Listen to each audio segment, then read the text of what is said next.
గత 9 నెలలుగా కూటమి ప్రభుత్వం అధికారంలోకి వచ్చిన తర్వాత ఏదైతే ప్రధానంగా గత ప్రభుత్వంలో భవన నిర్మాణ కార్మికులు ఎదుర్కొన్న ప్రధానమైన సమస్య ఇసుక. ఈ ఇసుక అనేది ప్రకృతి వనరుగా లభించే ఈ ఇసుక గతంలో ఆకాశాన్ని అంటిన ధర అనమాట. అంటే మధ్యతరగతి వాళ్ళు ఏదైనా ఇల్లు కట్టుకోవాలి అంటే ట్రాక్టర్ ఇసుకొచ్చేసి 8,000 10,000 అంటే అప్పుడున్నటువంటి పరిస్థితులను బట్టి వాళ్ళ ఇష్టం వచ్చిన రేటుకి అమ్ముకునే పరిస్థితికి వచ్చింది.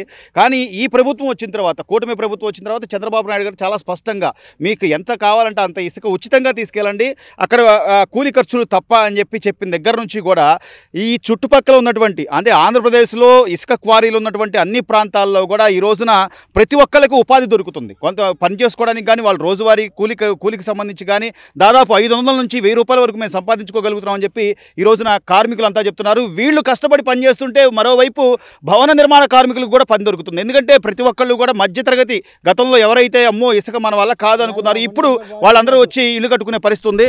సార్ ఎలా ఉందంటారు? ఇప్పుడు మీకు ఈ పని వల్ల మీకు రోజు ఆదాయం ఎంత వస్తుంది సుమారుగా? వస్తుందండి, బాగానే వస్తుంది. మాకు రోజు బయటికి వెళ్ళి దినసరిగా తెచ్చుకునే కూలి ఇక్కడ వస్తుందండి. అంత ముందర అయితే పని ఏమి ఉండేది కాదు. మాకు ఈ కోరి వచ్చిన తర్వాత ఒక జీవనోపాధికి చక్కగా మేమైతే అందరం కలిసి కట్టుగా చేసుకోగలుగుతున్నాము. దానికి తగ్గట్టుకు దారి చూపించాడు. ఉచిత కోరి అంటే ఇసుక ఉచితమే, కానీ మేము లోడింగ్ చేసినందుకు ఒక ట్రాక్టర్ కింద అని చెప్పి తీసుకుంటున్నాము. దానివల్ల మాకు చాలా బాగుంది. మీ కాళ్ళ మీద మీరు నిలబడి కష్టపడి పని చేసి బతకడం బాగుందంటారా, లేకపోతే అప్పుడైతే నేను 10,000 వేసాను 15,000 వేసాను? లేదండి, బాగానే ఉందండి. ఇప్పుడే బాగుందండి అప్పుడు మీద. సో ఈ ఇసుకంటూ బయటకి ఉచితంగా దొరికితే ఎంతమందికి పనులు దొరికే అవకాశం ఉందంటారు? చాలా మంది ఉండారండి. ఇసుక లేక అప్పుడు చాలా మంది పనులు లేక ఇంట్లో కూర్చుని చాలా మంది ఉండారండి. ఇప్పుడు అందరికీ పని దొరుకుతుంది ఏదో విధంగా.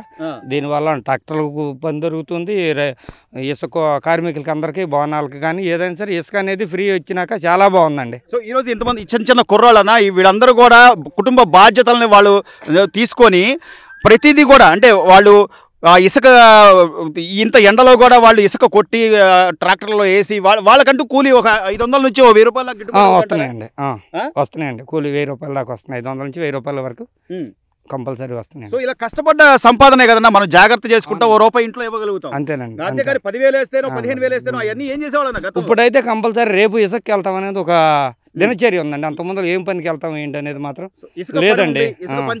చేయగలుగుతాం రేపు పొద్దున్న అని చెప్పి ఒక దారి ఉందండి. అంత ముందర ఏం దారి ఉండేది కాదు, ఏం పనికి వెళ్ళాలో కూడా అర్థమయ్యేది కాదండి. సో ఈ ప్రభుత్వం వచ్చిన తర్వాత చంద్రబాబు నాయుడు గారు స్పష్టంగా ఇసుక అయితే ఉచితం చేశారు, అది కరెక్టే అంటారా? కరెక్టేనండి. గతంలో ఎలా ఉండేది, ఇప్పుడు ఎలా ఉందంటే అంత ముందర ఒక ఇసుక ట్రాక్టర్ తోలాలి అని అంటే మద్దూరులోకి తోలాలి అంటేనే 3,000 4,000 ఉండేదండి. గోసాలకు వెళ్ళాలంటే 5,000 ఉండేది. ఇవాళ 2,000కే గోసాల సెంటర్కి ట్రాక్టర్ లోడ్ వెళ్ళిపోతుంది. అంతే. చాలా ఇసుక వల్ల చాలా మంది ఉపయోగపడుతుంది, చాలా మంది కూడా లబ్ధి పొందుతున్నారు. వాళ్ళకి ఏంటంటే అవసరాలు తీరుతున్నాయండి. ఇప్పుడు ఆ జగనన్న గారి కాలనీ ఉంది, ఆ జగనన్న కాలనీలోకి బోర్డు అంత పెట్టి ఇసుక తోలుచుకున్న వాళ్ళు ఉన్నారు. మా వాళ్ళకు కూడా వచ్చినాయి కాలనీలు. అందులో కూడా ఒక్కొక్క ట్రాక్టర్ 5,000 6,000. ఒక ఎడ్డబండి మద్దూరు నుంచి ఆ జగనన్న కాలనీ తోలితే 1,500 అండి. ఇవాళ ట్రాక్టర్ ఇసుక 1000 రూపాయలకి వెళ్ళిపోతుంది. చాలా బాగుందండి. సో ప్రతి వాళ్ళు కూడా ఇల్లు కట్టించుకోగలరు, దాన్ని నిలబెట్టుకోగలరు. అంతేగాని ఆయన నన్ను కట్టమంటారా మీరే కట్టుకుంటారా అని చెప్పి ఏదో సెంటు స్థలాలు ఊరి చివర ఇచ్చి దానికి కనీసం అవసరాలు కూడా లేకుండా రోడ్డు కూడా లేని పరిస్థితుల్లో ఇంకా నేనే మంచి చేశానంటే జగన్ గారి మాటలు నమ్మే పరిస్థితి ఉన్నారు సార్? ఇంకా లేదు సార్. రోడ్లు కూడా ఇప్పుడు చాలా వరకు ఊరికి చాలా జాగ్రత్త తీసుకుని రోడ్లు కూడా వస్తున్నారండి. అంత ముందు రోడ్లు కూడా లేవు. అప్పుడు జగన్ ప్రభుత్వంలో ఇసుక తేల్తానికి మనుషుల ఎంట్రన్స్ లేదు. ఓన్లీ ట్రాక్టర్లకు కొట్టినా లేకపోతే ఏది కొట్టినా ఆ డ్రంపింగ్ లో కొట్టినా అంతా పొక్కలేనులే, కానీ మనిషి అనేది పార తీసుకుని ఎంట్రన్స్ లేదు. ఇప్పుడైతే మనుషులకి ఇది ఒక రకంగా జీవనోపాధి ఉంది. మరి ఈ రోజున క్వారీల్లో ఇసుక కొట్టే పనులు కానీ లేకపోతే ట్రాక్టర్లో డ్రైవర్లుగా కానీ ఎంతమంది బతుకుతున్నారు? ఈ రోజు ఇసుక ఉచితం చేసిన తర్వాత ఈ ప్రభుత్వం వచ్చాక ఎట్లుంది పరిస్థితి? ప్రభుత్వం వచ్చినాక గవర్నమెంట్ బాగానే ఉందండి లేబర్కి. అంటే ఇదివరకు అంటే మామూలుగా మనకి లోపల దిగి లోడింగ్ అవి లేవు కదా, ఓన్లీ మిషన్ లేక. ఇప్పుడు ఈ గవర్నమెంట్ మారినాక ప్రతి లోడింగ్ కానీ లేబర్ బతుకుతానికి కానీ ఇదిగా ఉంది. అసలు అంటే ఇసుకంటూ దొరికితే భవన నిర్మాణ కార్మికులు ఎంతో మంది బాగుపడే పరిస్థితి. ఇసుక లోడింగ్ చేస్తే అక్కడ పోయినా భవన నిర్మాణ కార్మికులు పోయిన సంవత్సరం ఎంతమంది ఆత్మహత్యలు చేసుకున్నారు ఇసుక దొరక్క. మరి ఇప్పుడు బట్టలు అంటే అందరికి రావుగండి, అవి అందరికి రావుగా. అవి వచ్చినా కానీ అమ్మఒడైనా వేసాడు, ఎమ్మటే తీసుకెళ్ళిపోయి బ్యాండీ షాప్ కూడా తాగుతాం, వారం 10 రోజులకు అయిపోతాయి. 10,000 15,000 ఎత్తే ఇదానికి కూడా రోజువారీగా ఇది కదా. ఇప్పుడు మన కష్టం మన కళ్ళ ముందు మనకు పడ్డ కష్టం మనకు తెలుస్తూ ఉంటుంది. ₹1 దుబారా చేయాలన్నా కూడా ఆలోచించుకునే పరిస్థితి. ఈరోజు పిల్లలకి కొత్త బట్టలను లేదా పండగను అసలు గతంలో కనీసం కొత్త బట్టలు కొనుక్కునే పరిస్థితి అయినా ఉండేదన్నా? లేదు. పని చేసుకుని ₹1 సంపాదించి లేదు. అప్పుడు ఎలా ఉండేది అంటావు? అప్పుడు మరి ఇది మామూలు పని చేసుకోవడం పని లేదుగా. ఇప్పుడు ఈ 9 నెలలుగా కొంచెం ఇసుక ఫ్రీ చేసిన తర్వాత ఎట్లుంది? ఇసుక ఫ్రీ చేసినాక ఎవరికాళ్ళు అందరు పనులు దొరుకుతుంది. రోజువారీ పనికి వెళ్తున్నారు, ఎవరి పని వాళ్ళు చేసుకుంటున్నారు.